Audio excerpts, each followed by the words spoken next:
This is Dr. Dave Mathewson in his course on the book of Revelation. This is lecture number 29 on Revelation chapter 21. The Bride, New Jerusalem, continued.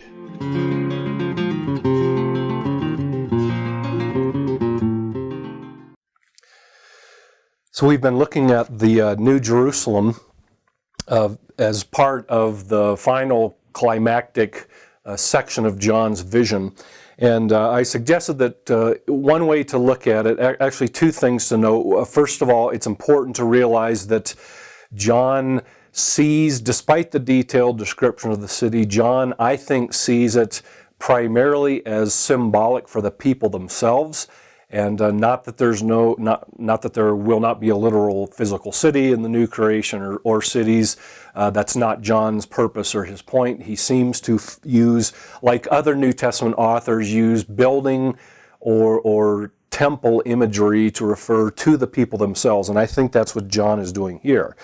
The second thing is one way to divide chapter 21, starting with verse 9, is John seems to describe, first of all, the architectural features of the city, such as its makeup and the different parts of it as far as foundations and gates, and then also the measurements of it as well. And then starting with verse 22 to the end of 21, we'll see that John focuses on who is there or who inhabits the New Jerusalem.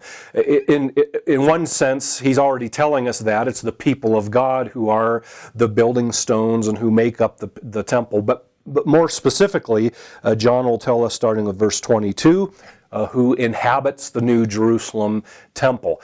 And we've already noted, too, that John seems to be merging another number of images to symbolically portray the end-time, final, consummated people of God. One of them is a bride language, the other is city language, but also temple language.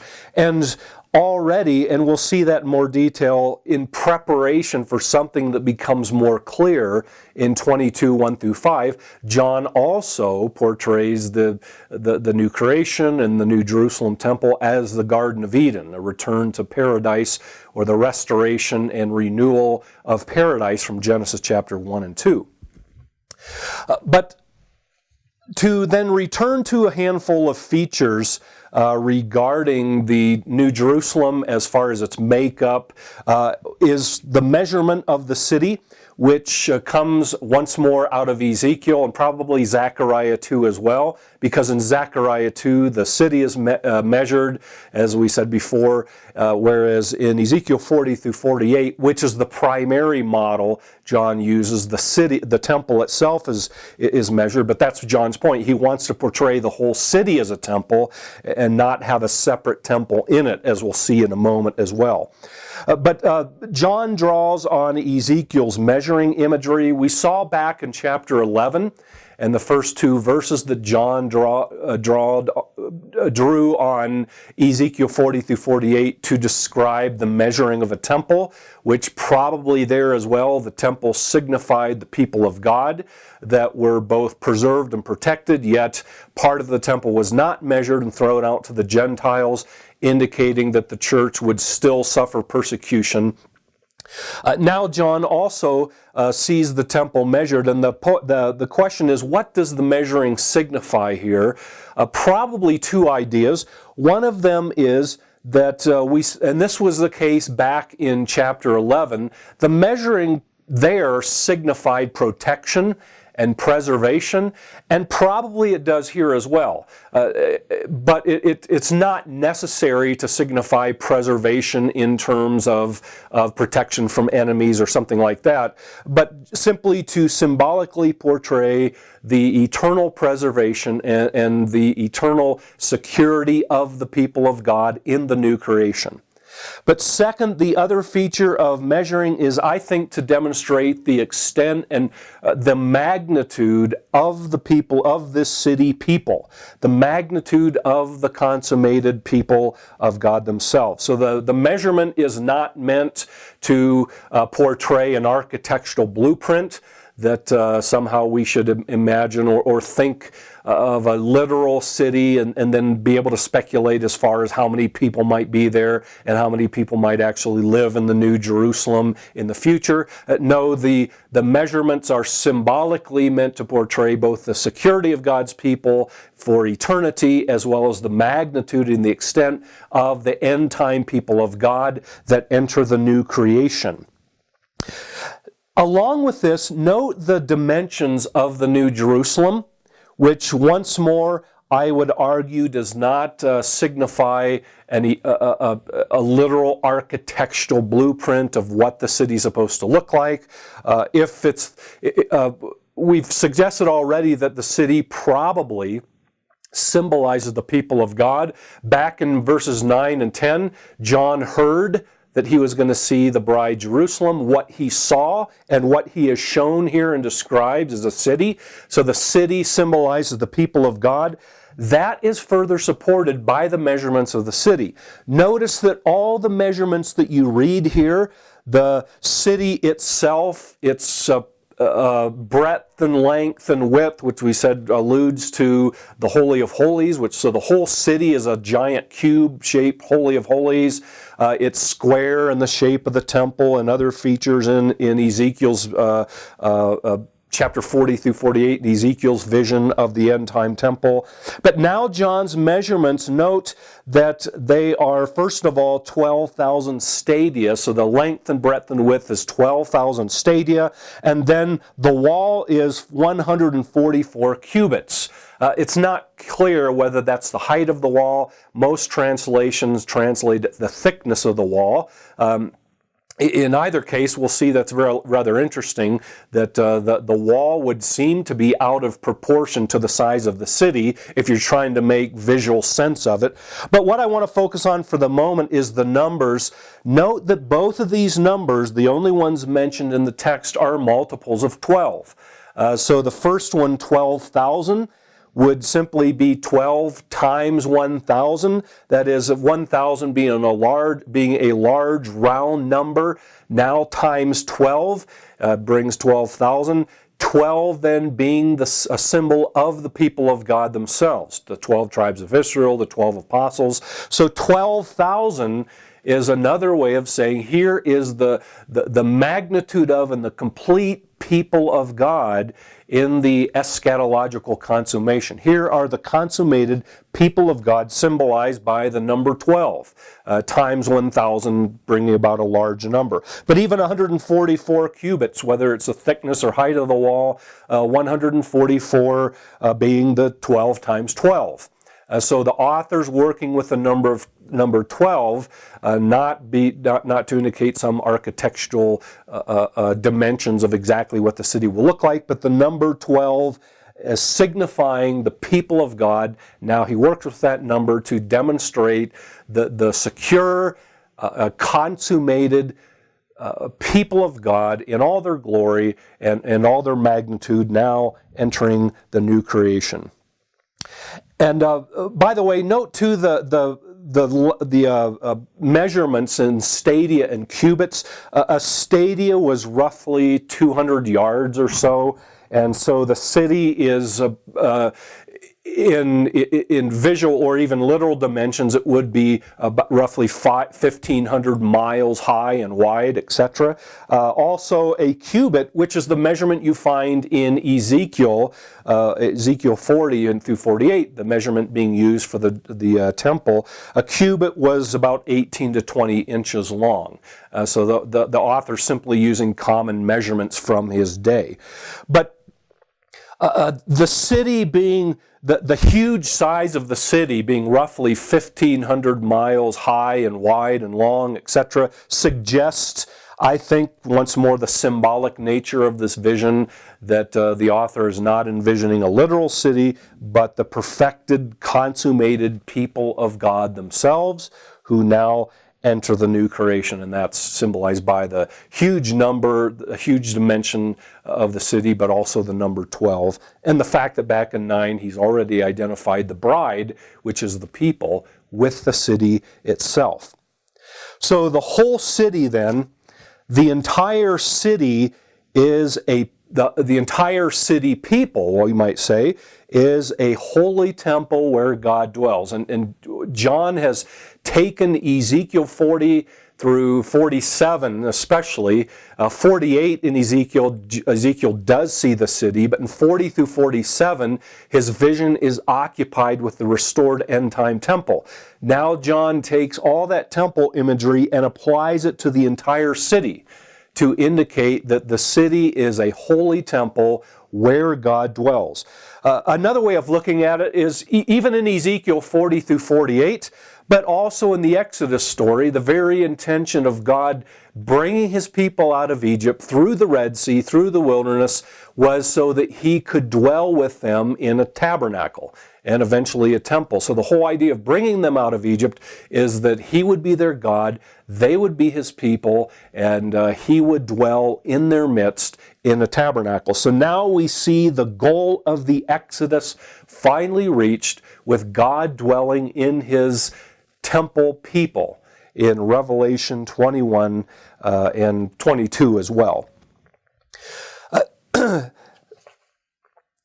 One other feature that we highlighted very briefly, but is the fact that the whole city is made of gold. And even the measuring rod to measure it is made of gold, which is fitting to measure a city that is made primarily of gold. There are probably two ideas lying behind this. One of them I think is clear, the other a little bit more subtle perhaps, though other places in 21 and 22 make this connection more clear, especially 22, 1 through 5. And that is, first of all, the clear indication, I think, is that by portraying the city as gold, the entire city is made of gold, the author is portraying it as a temple or tabernacle from the Old Testament. That is, when you go back to Exodus and read the account of the building of the tabernacle, go to 1 Kings 5 through 7 and read the account of the building of Solomon's temple. Gold was a significant metal that was used in the construction of the temple. Everything was made of gold, or everything was overlaid with gold. So by portraying the temple as gold, once more, this is not a literal architectural feature. The author wants to portray the New Jerusalem as a temple, as holy space, as a holy dwelling of God with his people. But furthermore, more subtly, the gold here may also recall the gold that was found in the Garden of Eden. If you go back to Genesis chapter 2, and by the way, there are a couple of other texts, Jewish texts, apocalyptic texts, that make this connection between gold and the Garden of Eden. But back in chapter 2, where we find a description of the garden, I'll begin with verse 8. Now the Lord God had planted a garden in the east, in Eden, and there he put man he had formed. And the Lord God made all kinds of trees grow out of the ground, trees that were pleasing to the eye and good for food. In the middle of the garden were the tree of life and the tree of knowledge of good and evil. We'll come back to that text in a moment later. A river watering the garden flowed from Eden, and we'll see that image as well in chapter 22 of Revelation. From there, it separated into 4 headwaters. The name of the first is Pishon. It winds through the entire land of Havilah, where there is gold. And notice the gold of that land is good. Aromatic resin and onyx are also there. So Havilah, in association with the river that comes out of the garden, is now associated with gold and other precious jewels. So at one level, both the precious jewels but also the gold would be one way of John presenting, or one way of John portraying the city temple as also restored Eden, as also the Garden of Eden. And this will get developed in even more detail, and actually a little bit in the next section, but in 22, 1 through 5, the connections with the Garden of Eden are unmistakable. But the next section I want to look at, the final section of the description of the makeup of the city, the construction of the city, its features and its measurement, is found in verses 19 through 20. And actually at this point we stopped reading at verse 18, so I want to pick up with verse 19 and read to the end of chapter 21. So beginning with verse 19, the foundations of the city walls, which were mentioned back in verse 14, the foundations of the city walls were decorated with every kind of precious stone. The first foundation was jasper, the second sapphire, the third chalcedony, the fourth emerald, the fifth sardonyx, the sixth carnelian, the seventh chrysolite, the eighth beryl, the ninth topaz, the 10th chrysoprase, the 11th jacinth, and the 12th amethyst. The 12 gates were 12 pearls, each gate made of a single pearl. The great seat of the street of the city was of pure gold, like transparent glass. I did not see a temple in the city, because the Lord God Almighty and the Lamb are its temple. The city does not need the sun or moon to shine on it, for the glory of the Lord gives it light, and the Lamb is its lamp. The nations will walk by its light, and the kings of the earth will bring their splendor into it. On no day will its gates ever be shut, for there will be no night there. The glory and honor of the nations will be brought into it. Nothing impure will ever enter it, nor will anyone who does what is shameful or deceitful, but only those whose names are written in the Lamb's book of life. Now here the foundation stones are enumerated and described and identified in detail. We were introduced to the foundations back in verse 14, where they were identified with the 12 apostles. Now the foundations / apostles are further identified with 12 stones. And so I take it that primarily the stones then represent the apostles, or symbolize the apostles who form the bedrock or the foundation of the New Jerusalem. Again, symbolizing that this is the consummated people of God, built on the apostles of the Lamb, Jesus Christ. This is a city that centers around the person of Jesus Christ, a multinational city that is built on the apostles of the Lamb, that is the church of Jesus Christ. Now, the question is, why does John go to such length to describe the foundations, the foundation apostles? Why does he go to such length to enumerate the stones that belong to or make up the 12 foundations? What do the 12 stones represent or suggest? And I would suggest to you that there are a handful of ideas that are plausible, and there's really no need to think that John only intends one of these. It's possible that, and I think very likely, that John is using an image that resonated with more than one idea, that brought with it, we'll see that John is using an image that carries with it a number of associations in its use in the Old Testament and other Jewish literature and apocalyptic literature as well. First of all, the most obvious one, I think, is the stones represent simply the beauty of the city. It portrays it as a place of splendor. It portrays it as a place of purity. It portrays it as a place of cost, something that is costly and valuable. It portrays it as a place that reflects God's glory. Notice the first stone is jasper.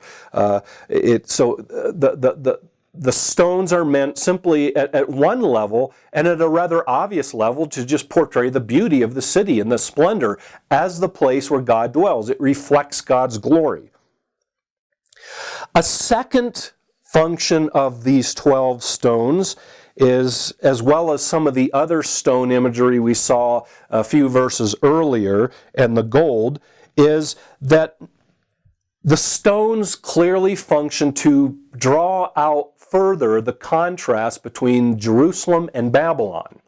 That is, Babylon was a place which was described, the Babylon prostitute back in chapter 17, verse 3, was described as being decked out in her garb, and that was gold and silver and all kinds of precious stones. Now you find the New Jerusalem decked out in stones and precious jewels and gold as well, to draw a stark contrast. This probably also contrasts with chapter 18 and verse 12, where gold and silver and precious stones were part of the cargo that Rome valued and imported. So the contrast then would be that what Rome exploited and perverted for its own use and its own selfish use, now the New Jerusalem represents, is now present in the New Jerusalem as a representation or as a reflection of God's glory. And to once more demonstrate, I think, that the New Jerusalem then compensates for anything that the people of God sacrificed for failure to participate in Rome's economy and failure to participate in Rome's luxury.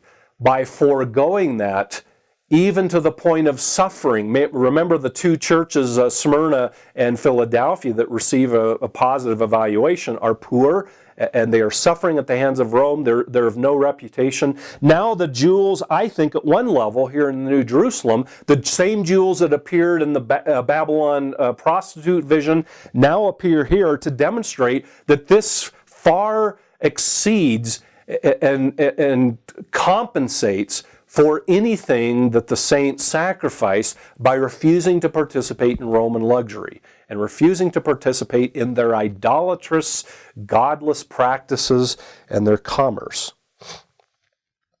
A third association is one that we've already seen, and that is Isaiah chapter 54 and verses 11 and 12 portrayed the restoration of Jerusalem. A new Jerusalem. It doesn't use the word New Jerusalem, but it portrays the restoration, a New Jerusalem in the future in terms of precious jewels, where it associated the different parts of Jerusalem, the gates, the foundations. It associated the foundations with a particular jewel. And so by portraying the New Jerusalem as made up of all these precious stones, it's another way of John suggesting this is the fulfillment of the end-time restoration of the New Jerusalem expected in the Old Testament prophets. So stones would suggest end-time eschatological restoration. A fourth function that I think is just as significant as the others is that these stones further highlight the city as a temple and the people of God as priests who serve in the temple. And that is because the stones here, I think, evidently represent the 12 stones on the breastplate of the high priest. And so it continues the temple theme. It portrays the New Jerusalem as a temple, and it portrays God's people as priests. If you turn to Exodus chapter 28 and verses 15 through 21, you find a description of the breastplate that was to be worn by the high priest in the tabernacle, and each of the 12 stones were meant to represent the 12 tribes of Israel. Interestingly here, they represent the 12 apostles, not because the apostles have placed Israel, but because, again, the author wants to emphasize that it's not only Israel, but now all nations are included along with Israel, centered around Jesus Christ as the new people of God. So now the stones in the breastplate because they're associated with the foundation, we saw the foundation was associated with the apostles. So it's not suggesting the apostles and kind of forget the tribes of Israel. It's the author wants to make clear that the church founded on the apostles in the New Testament is the church, which is a national, multicultural community made of people of every tribe and tongue and language. But Exodus 28 and the stones on the breastplate of the high priest ultimately lie behind this, the stones representing each of the 12 tribes, and now representing the foundational member, the apostles of the Church of Jesus Christ, made of both Jew and Gentile, into one new people of God. Notice also that according to this text, according to Ezekiel or Exodus 28, the breastplate was in the shape of a square, which is the shape of the city itself. The New Jerusalem was already described as a square in John's vision. So the entire city is a temple, and God's people all function as priests who worship God. But I want to draw your attention to another interesting text that also links these stones, and this could be an additional feature. I'll treat it under the breastplate of the high priest, but this could be an additional meaning or an additional association of the stones. And back in Ezekiel chapter 28, in Ezekiel's oracles concerning Tyre, the city of Tyre, that we've seen John utilize elsewhere to critique Rome's economy and its self-serving desire, commerce, and its lust for luxury and wealth. Now in chapter 28, and starting with, see which is the text I want, starting with verse 12. Actually, I'll start with verse 13. The author seems to be comparing Tyre to the situation and fall of Adam in Genesis chapter 1 and 2 and 3 as well. Notice how he describes him. Verse 13, "You were in Eden, the garden of God. Every precious stone adorned you. Ruby, topaz, and emerald, chrysolite, onyx, jasper, sapphire, turquoise, and beryl. Your settings and mountings were made of gold.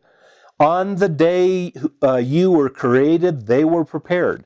You were anointed as a guardian cherub, for so I ordained you. You were on the holy mount of God. You walked among the fiery stones." So what I want you to notice is Adam is being portrayed here as a priest in the garden who wore the 12 stones on the breastplate of the high priest. Now, especially when you compare the Hebrew text and the Greek text, there's issues related to what exactly what stone. It's not certain exactly what all these stones are. The texts give you, I think, reasonable English translations of them, but I'm not interested in going into detail exactly what these stones were and what was the author envisioning as far as stones that people would have known of. I'm more interested in the overall associations, and what is intriguing here is the stones of the breastplate of the high priest are associated with Adam and the Garden of Eden.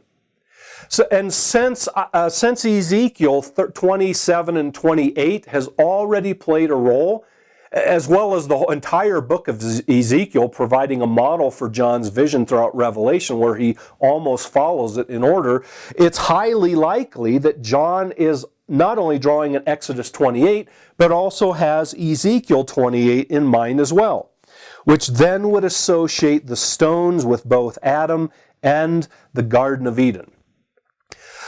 In fact, other texts, especially apocalyptic texts, portray the Garden of Eden as a temple where God's glory, Adam functioned as a priest and God's glory filled the garden. One interesting text, this is from another book with Enoch's name attached to it, called Third Enoch. And This is 3 Enoch chapter 5, starting in verse 1. From the day that the Holy One, blessed be He, banished the first man from the garden, the Shekinah resided on a cherub beneath the tree of life.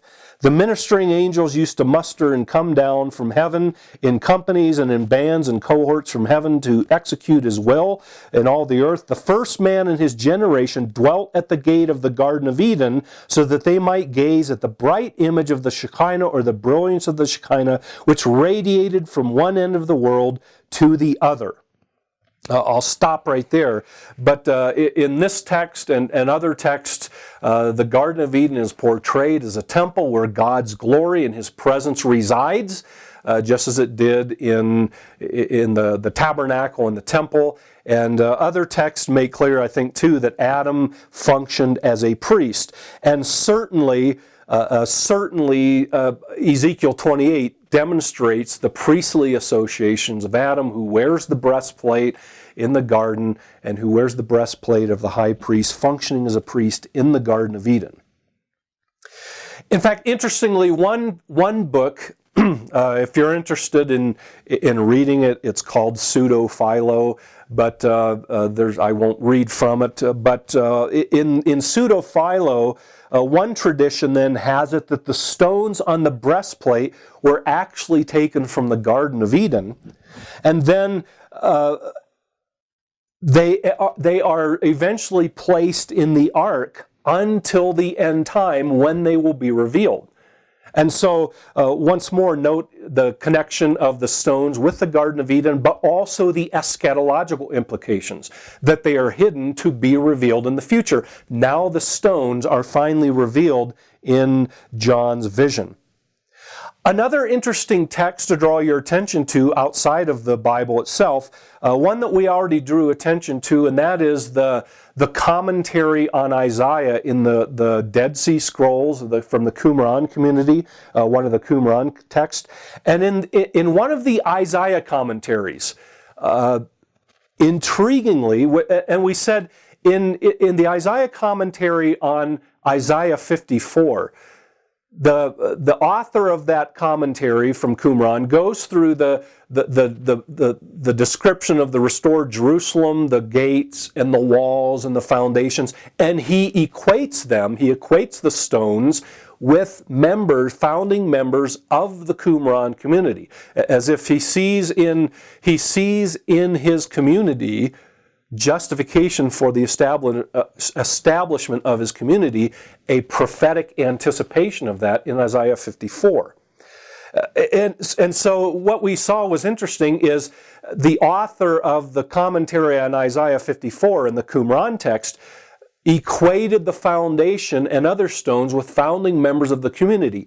Interestingly as well, one of the stones from Isaiah 54 and one of the groups is also associated with the Urim and Thummim, which were two stones on the breastplate of the high priest. And so you have an example in the Qumran text of taking Isaiah 54 and associating it with the stones on the breastplate of the high priest, which is exactly what John does. Isaiah 54 portrays the foundations of stones. That's the primary text John uses to portray the New Jerusalem in terms of stones. Now, in a similar move that the author of the Qumran text made, John now also, I'm not saying he read that, but doing something similar, now John also associates the stones on the breastplate with a feature of Isaiah 54. With the foundation stones from Isaiah 54. So then the New Jerusalem is portrayed as a temple by associating it with the stones of the breastplate, which have been associated with Isaiah 54 and the stones that make up the New Jerusalem, which again John has taken metaphorically to refer to the people themselves, so that ultimately he sees the New Jerusalem as the dwelling place of God, where God's people are priests that now worship and serve God in the new temple, Jerusalem, in the new creation. A fifth association, in addition to the temple imagery and also Garden of Eden imagery, is that we should understand these stones also, I think, as part of the adornment of the bride. That is, we should take these as part of the nuptial imagery that John is using to portray the people of God. We already saw back in chapter 21 and verse 2, John sees the New Jerusalem coming out of heaven adorned as a bride for her husband, drawing on Old Testament language. So now these jewels, these precious stones that make up the foundations can also be seen as part of the bride's adornment, where now she is prepared as the bride in all her eschatological glory and presented to her husband, who is Jesus Christ. So I would suggest to you then that the stones have multiple associations. Starting back with the simply representing the beauty of the city, the glorious splendor of the city as a place that reflects God's glory. It contrasts with Babylon, Rome. It compensates for what they may have sacrificed at the hands of Babylon, Rome by refusing to participate. It suggests eschatological restoration in that the stones are associated with a rebuilt Jerusalem. The presence of the stones here suggests eschatological end-time restoration. It suggests the priestly nature of the people of God, the temple nature of the city as a dwelling place of God where everyone wears now the breastplate of the high priest and they function as priests who serve and worship God. And along with that carries Garden of Eden and paradise associations, and then finally it's part of the adornment of the bride. One other interesting feature back to number 4, the priestly associations with the breastplate. It's interesting that right before and right after, in verse 18 and in verse 21, bracketing the description of the precious stones is a mention of gold as the makeup of the city, which once more is reflective of the description of the breastplate of the high priest back in Exodus 28 and elsewhere, where they're set in gold. And so perhaps another connection with the breastplate imagery. Now, one more feature of the city before we move on to look at its inhabitants, those who reside in it and who enter it, although already we're describing its inhabitants through the architectural features and makeup of the city, symbolically meant to portray the people of God. But one other feature is the street in verse 21. In most Greco-Roman cities, there would have been a main street or a thoroughfare that went roughly down the center of the city, and that's usually where all the activity and commerce and things like that took place.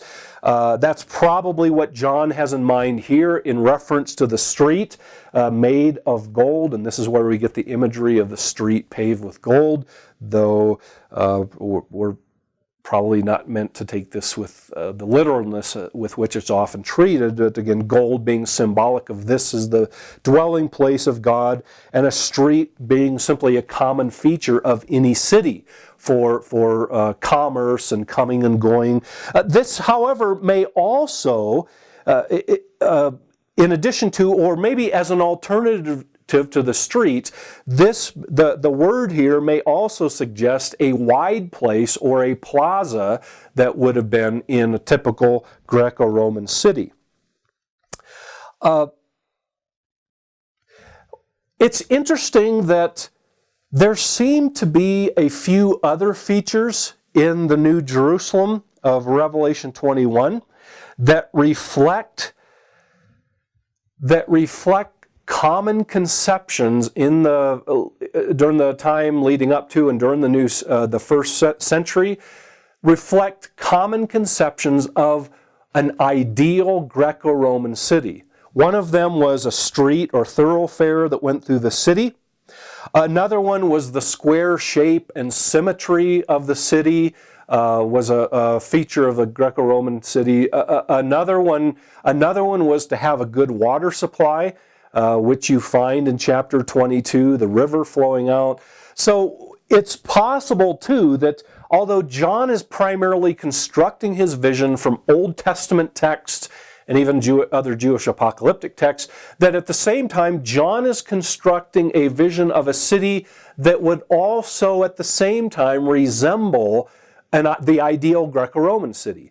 And that would stand to reason because all of his churches he's addressing in chapters 2 and 3 reside in Greco-Roman cities, in the provinces of Asia Minor, provinces of Rome. And so now it's as if John wants to say the true fulfillment of the ideal Greco-Roman city is not found in any city in Rome, but will only be realized in the New Jerusalem anticipated in Old Testament prophetic text. And so John's New Jerusalem is the fulfillment of what the Old Testament anticipated, the Old Testament prophets anticipated in a restored Jerusalem temple. But at the same time, it may be that John also sees it as the fulfillment of the ideals that people would have understood as belonging to an ideal Greco-Roman city. And now John's city, though, surpasses that. And John wants his readers and to find their hopes and aspirations not in any city that they belong to or Greco-Roman city, certainly not Rome, but only in the New Jerusalem of John's vision. Now, to move on then to verses 22 through 27, where we now are introduced to the inhabitants of the city. We've already noted that at one level the stones in the city itself is the bride. So we've already been introduced to the inhabitants in terms of the people of God as the bride of the Lamb, now making up the New Jerusalem. But we're introduced to three other residences here. Two of them are obvious, and one of them is God Himself. The other is the Lamb, and the third one is the nations. Now, first of all, verse 22 is a rather startling, at least for most people familiar with, for example, Ezekiel 40 through 48. Most people familiar with apocalyptic texts, Jewish apocalyptic texts, would have been startled with verse 22, where John says, "I saw no temple." Now, it appears to me that although John doesn't seem to emphasize this, it's almost as if John, much like Ezekiel's vision, where he sort of moves inward in his measuring and vision of the temple, John is sort of moving inward. So I think one could almost see that now John is at the center of the city. He's inside the city, at the center of the city, and he says, "I saw no temple." That is where you would expect to see a temple inside the city, whether it was a Greco-Roman city or restored Jerusalem, according to Ezekiel 40 through 48 and other Jewish apocalyptic texts. Almost all Jewish apocalyptic texts include a temple as part of the restoration of Jerusalem and the restoration of God's people. Now, in contrast to that, John says, "I didn't see a temple." Right where you'd expect him to see one, John says, "I saw no temple." And the reason is there's no need for one because now God and the Lamb are its temple. In other words, God and the Lamb dwell in the very midst of the people, making a physical temple, a separate physical temple, completely unnecessary. Now, at one level, it's incorrect to say there was no temple at all because the entire New Jerusalem is a temple. John has taken Ezekiel 40 through 47, the temple language, and applied it to the whole city. So in a sense, there is a temple, but the whole city's a temple. What John is saying is, within the city, there's no separate temple. Why? Because God and the Lamb are its temple. So the whole city, people, is a temple, but that's because God and the Lamb are the temple. God and the Lamb dwell in their midst. The reason for this is because the very thing that required a temple in the first place, throughout Israel's history, the very thing that required a temple is now gone. Sin and evil as part of the first creation, sin and evil which barred direct contact between God and humanity, sin and evil, which made it impossible for God to dwell openly apart from a temple, has now been removed since starting in chapter 19 and 20, actually starting a little earlier, but with chapters 19 and 20 particularly, we have seen the removal of all sin and all evil in an extensive series of scenes of judgment. And now that everything has been removed, including the old creation, corrupted by evil and sin and evil have now been removed, now God can dwell directly with His people. So temple imagery is applied to the whole city, and that is because God and the Lamb are its temple. God and the Lamb dwell directly in the midst of His people without the need of a physical temple, because those things that required the temple in the first place, sin and evil in the first creation, have now all been removed. Now because of that, because God and the Lamb are in the center of the city and are the temple, and God's presence now is coextensive with the entire city and the entire new creation. Now John can say there is no need of sun or moon. Why? Number one, because the precious stones they give off light, but more significantly, John tells us because God and the Lamb are its light. And probably we're to understand the lamp imagery as imagery from the temple. God and the Lamb are God is its light, the Lamb is its lamp, so that once more, this is a place, this is a temple, a sanctuary where God, completely infused by God's presence. But now God's presence is not limited to a physical temple in one corner of the city. The entire city, New Jerusalem, and I would suggest the entire new creation, is now a holy temple where God dwells.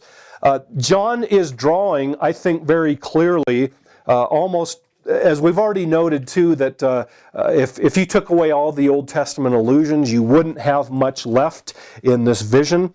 But Isaiah has played a very crucial role. And it's interesting that Ezekiel has dominated in the first part of the vision, along with Isaiah 54, though. But now John is going to draw primarily on texts from Isaiah, especially 60 through 63.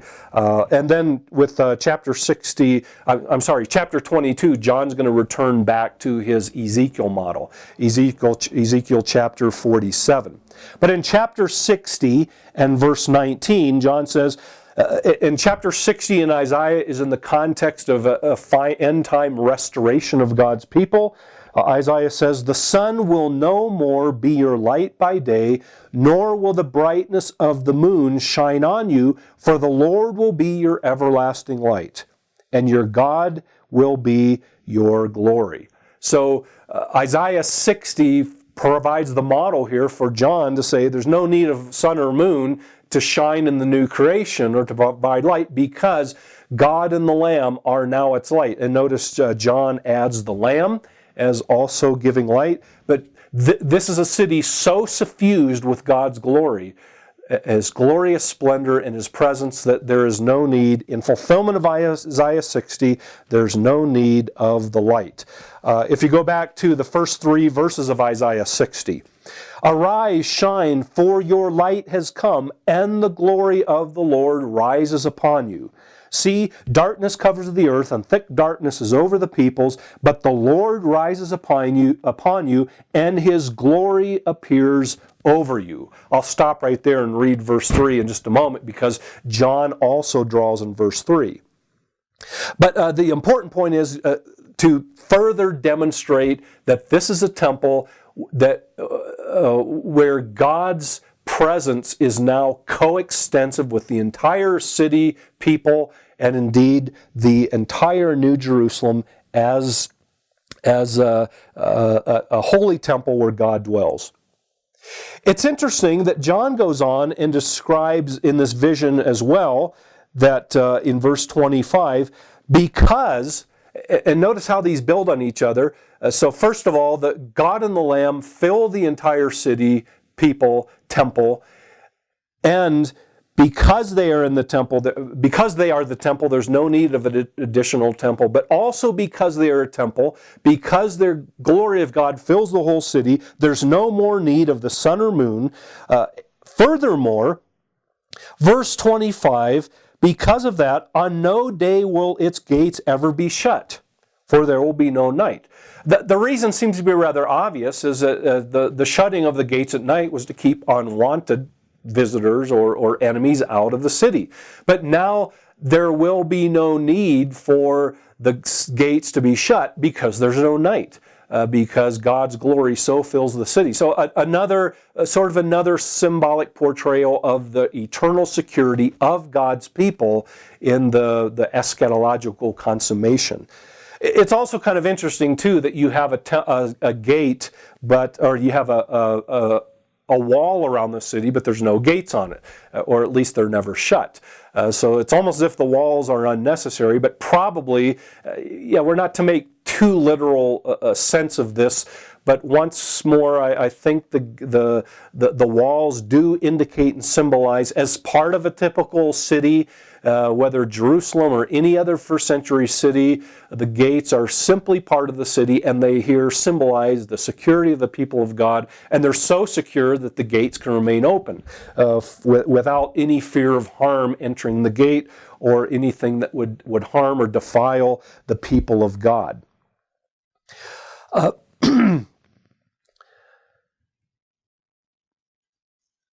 The light, then, that is the primary theme here, the light that comes from the glorious presence of God, the light as you find elsewhere in the Old Testament, especially in association with God's presence. The light symbolizes here God's presence and His dwelling with His people.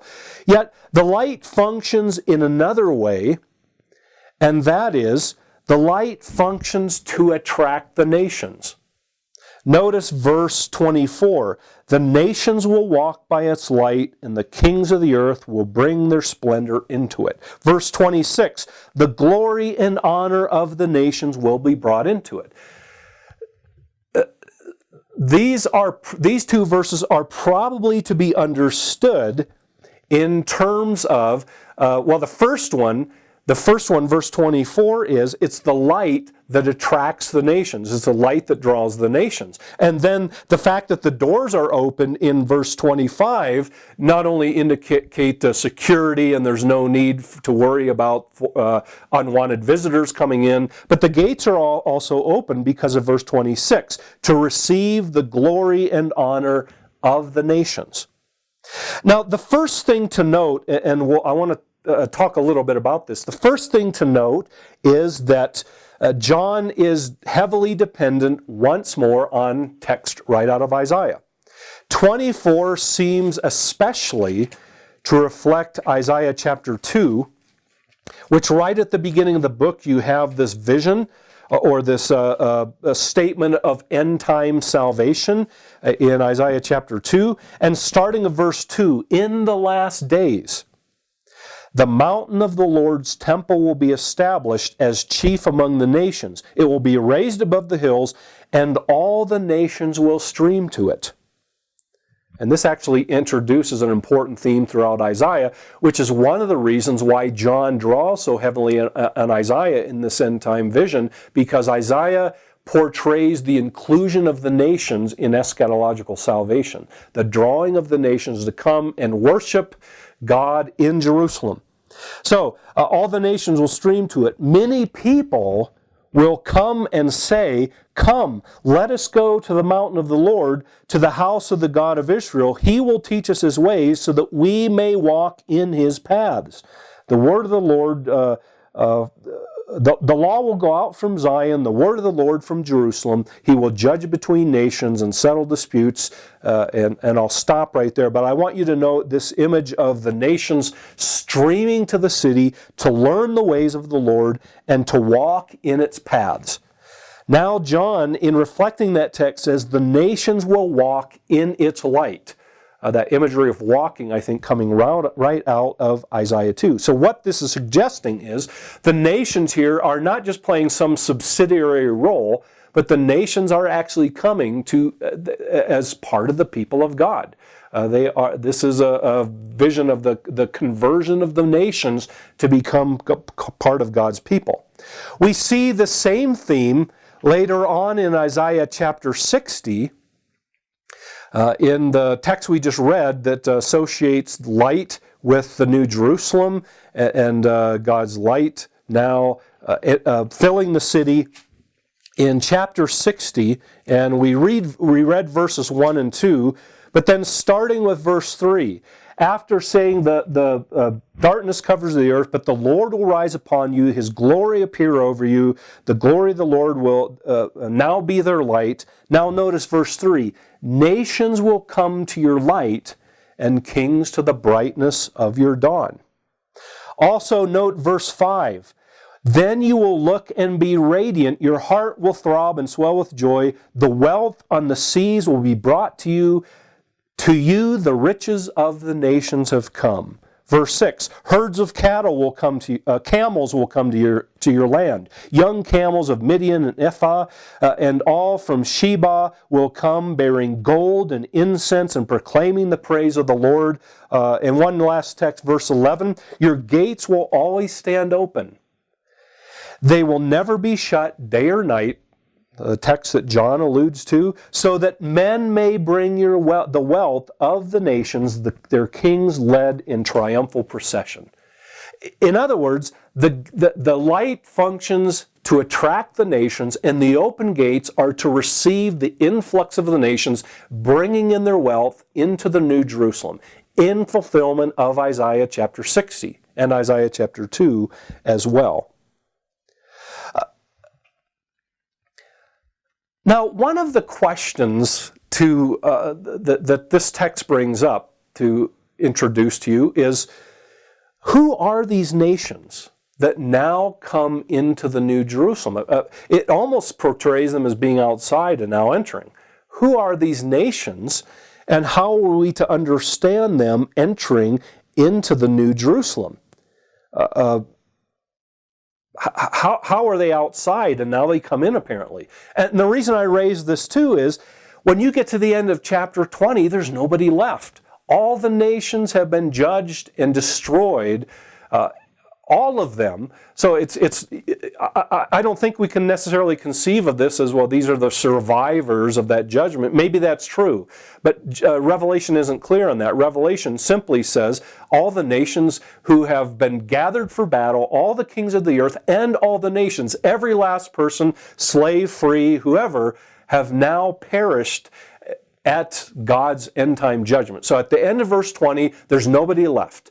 All evil, all sin, all who have thrown in their lot with the beast, everyone has now been removed in a comprehensive final scene of judgment. So where do these nations come from? Who are they, and where do they come from, and how do they enter into the New Jerusalem? Let me make 3 or 4 comments that I hopefully will help us to sort through these issues. First of all, the inclusion of the nations here is added, I think, just because this part of John's allusion to Isaiah 60. Part of the program of restoration in Isaiah is the inclusion of the nations. So John has been drawing on Isaiah, so the inclusion of the nations is going to be part of his allusion back to Isaiah 60 and the rest of the book of Isaiah. But we'll see there's more than that, because the inclusion of the nations, people from every tribe, language, tongue, and nation, has been a dominant theme of John's apocalypse all the way up until now. So it's got to be more than just allusion to Isaiah 60. But if John is following Isaiah's picture of restoration, end-time restoration, it is natural that he would include the inclusion of the nations, especially since it fits his theme of people from every tribe and language and tongue. The second observation is the fact that they entered Jerusalem should not be taken too literally, as if they were outside of the new creation. After the new creation and the new Jerusalem has been established, now they're outside of it. Now we see that they finally get in it. But this language of entering into the New Jerusalem is probably just part of Isaiah's language. And John does not intend us to take it too literally, as if they're outside at some point. After the new creation has arrived, they're outside, and now they enter in. Probably the entering in takes place when the New Jerusalem comes down from heaven and everyone else enters into it and becomes part of it. But John's not interested in telling us when they get in or are they outside and they come in. We probably should not take that language with strict literalness, as if they're outside somewhere in the new creation and they enter in, or worse, some suggest these are the nations who have been punished in the lake of fire, and now they're allowed to leave the lake of fire and they enter the New Jerusalem. No, John's just using the language from Isaiah, and doesn't, I don't think, mean for us to take it with strict geographical literalness. But he simply wants to allude back to Isaiah chapter 2, Isaiah chapter 60. Now, the question, though, that I want to deal with next is, but who are these nations and where do they come from? Especially since at the end of 20, all the nations have been judged. Apparently there's no nations left. There's no kings of the earth. There's no nations.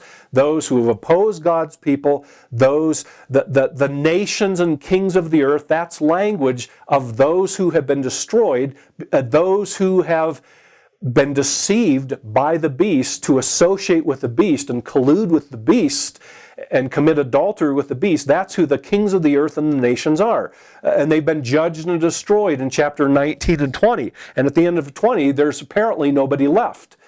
So who are the nations and the kings that now are attracted to the light of the New Jerusalem, who now come through the open gates to bring their glory into it, to contribute their goods to it, to now come and walk in its light and worship God? In other words, apparently these are nations who have been converted and are now part of the eschatological people of God, and now enter the New Jerusalem. Who are they and where do they come from? In the next section, we'll spend a little bit of time trying to unravel that and try to propose a possible solution, possible way of looking at this feature of Revelation 21 and the New Jerusalem.